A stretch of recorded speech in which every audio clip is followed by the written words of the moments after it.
അസ്സലാമു അലൈക്കും വറഹ്മത്തുള്ളാഹി. സത്യത്തിൽ മൗലിദ് എന്ന് പറഞ്ഞാൽ എന്താണ്? മൗലിദ് എന്ന വാക്കിൻ്റെ അർത്ഥം ജനിച്ച സ്ഥലം, ജനിച്ച സമയം എന്നെല്ലാമാണ്.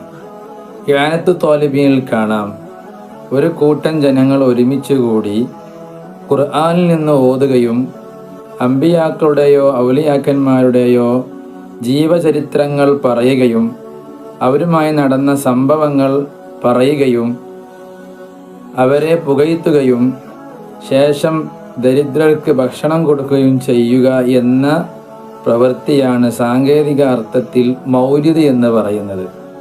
നമ്മൾ ഇന്ന് പൊതുവെ മൗലിദ് നടത്തുക എന്ന് പറഞ്ഞാൽ ഈ പറയപ്പെട്ടതെല്ലാം അതിൽ നടക്കുന്നുണ്ട്. മൗലിദിൽ പെട്ടതെന്താണ്?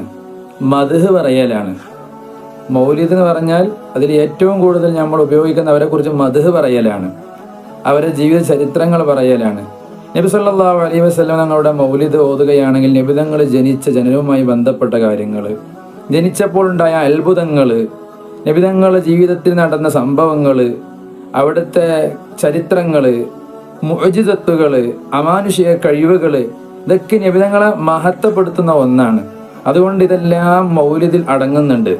ഒരു ഔലിയായിൻ്റെ മൗലിദ് ഓതുകയാണെങ്കിൽ അവരെക്കുറിച്ചും അവരുടെ ജീവിത ചരിത്രം അതിലുണ്ട്, അവരിൽ നിന്നും വന്ന അത്ഭുതങ്ങൾ അതിൽ പറയാറുണ്ട്.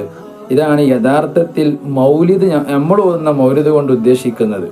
പിന്നെ എങ്ങനെയാണ് നമ്മൾ ഓതിക്കൊണ്ടിരിക്കുന്ന മൗലിദിന് മൗലിദ് എന്ന പേര് വന്നത്?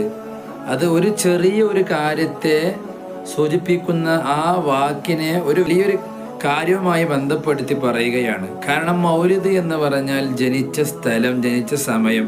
അപ്പൊ ജനിക്കുക എന്നുള്ളത് അതിലുണ്ട്. ജനനവുമായി ബന്ധപ്പെട്ട കാര്യങ്ങളുള്ള ആ വേർഡിനെ ജനനവുമായി ബന്ധപ്പെട്ടും അവരെ മദ്ഹുകളും അവരുടെ ജീവിത ചരിത്രങ്ങളും മുഅ്ജിസത്തുകളും കറാമത്തുകളും എല്ലാം ഉൾക്കൊണ്ട് പറയുന്ന മൗലിദ് എന്ന ആ വലിയൊരു പരിപാടിക്ക്, പദ്ധതിക്ക് ആ മൗലിദ് എന്ന വാക്കിനെ ഇങ്ങോട്ട് എടുത്തു. അങ്ങനെ എവിടെയെങ്കിലും എടുത്തതായി ചരിത്രത്തിലുണ്ടോ? ഉണ്ട്. പരിശുദ്ധ ഖുർആനിൽ കാണാം, സൂറത്തുൽ ബഖറ 42ഓളം പേജുകൾ വരുന്നുണ്ട്.